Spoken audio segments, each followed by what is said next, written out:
বাচ্চা মানুষ মাঝে মাঝে একটু লম্পজম্প করলে আলোচনায় আসা যায়। কিছু পোর্টাল তাদের পক্ষে লেখেন, একজন আলহাজ আনোয়ার হোসেন, একজন অ্যাডভোকেট খোকন সাহা।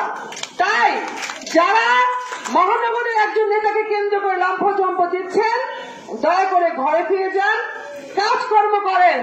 চাঁদাবাজি, জাতীয় পার্টির সাথে আতাত করে চলা, বিএনপির সাথে আতাত করে চলা, কিংবা দলের দুঃসময়ে একজন আমাদের বড় বোন আছেন, নাম একটু বলতেই হয়, যিনি কখনো মাঠে নামেননি, তার পরামর্শ নিয়ে নারায়ণগঞ্জ সিটি কর্পোরেশনের উন্নয়ন করা যায়। বাংলাদেশ আওয়ামী লীগের নারায়ণগঞ্জ মহানগরে নেতৃত্ব দেওয়া যায় না।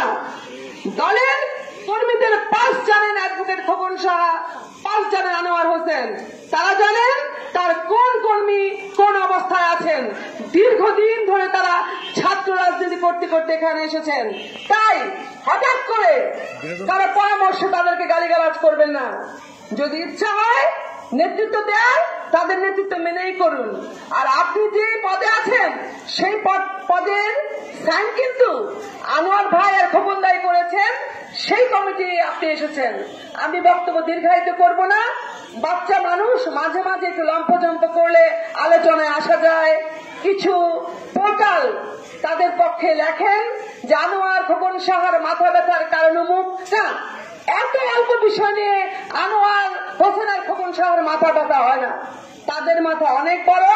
তারা জানেন মহানগরের রাজনীতি কি করে করতে হয়। তাহলে নেতৃত্ব ওনাদেরকে বাদ দিয়ে আপনাকেই দিতেন, তাই না? বা সেই নেত্রীকেই দিতেন। তাই বলতে চাই, খোলা পানিতে মাছ শিকার না করে স্বচ্ছ পানিতে আসেন।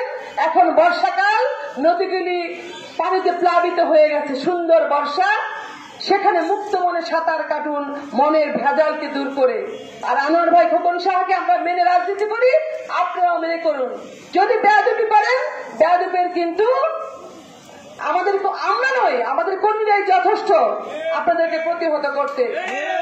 এই প্রতিষ্ঠা লগ্নে বাংলাদেশ আওয়ামী লীগ আরো দীর্ঘ জীবন বাংলাদেশের মানুষের পাশে থাক।